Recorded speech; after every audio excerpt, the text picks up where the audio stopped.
One day, in the quiet countryside of Scotland, a young boy was playing near a swamp when he suddenly lost his footing and fell into the thick, muddy water. The more he struggled, the deeper he sank.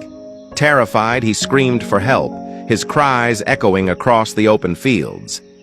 A poor farmer named Fleming was working nearby when he heard the desperate cries. Without a second thought, he dropped his tools and ran toward the sound. As he reached the edge of the swamp, he saw the child flailing, barely able to keep his head above the water.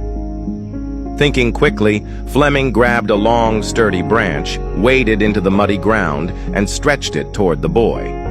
With great effort and at the risk of his own life, he managed to pull the child to safety.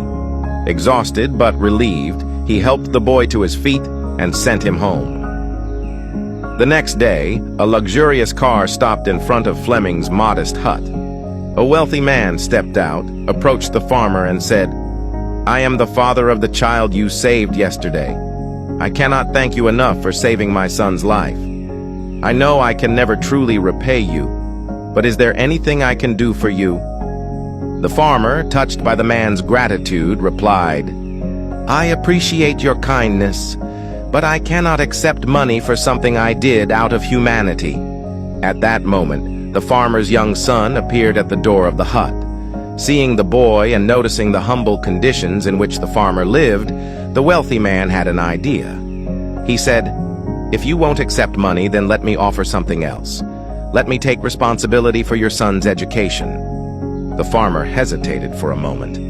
Sending his son to a prestigious institution was beyond his wildest dreams, but realizing the incredible opportunity before him, he nodded in agreement. Thanks to the sponsorship, young Alexander Fleming was admitted to the finest schools, where he excelled in his studies. He later attended St. Mary's Hospital Medical School in London, where his relentless curiosity and scientific brilliance led him to a groundbreaking discovery: the world's first antibiotic, penicillin, in 1928. This miraculous drug would go on to save millions of lives. But the story doesn't end there.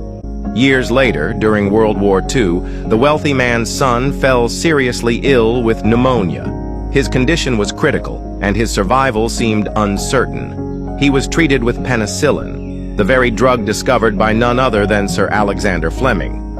That wealthy man's son was none other than Winston Churchill, who later became the Prime Minister of Britain twice. This story is a powerful reminder that kindness has a way of coming full circle.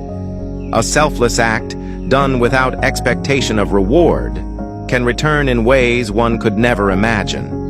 Do good for others, not for recognition, but because it is the right thing to do. One day that kindness may find its way back to you in the most extraordinary way. If you believe that good deeds always come back in some way, then comment, "Karma is real," and share this story with your friends. Stay blessed.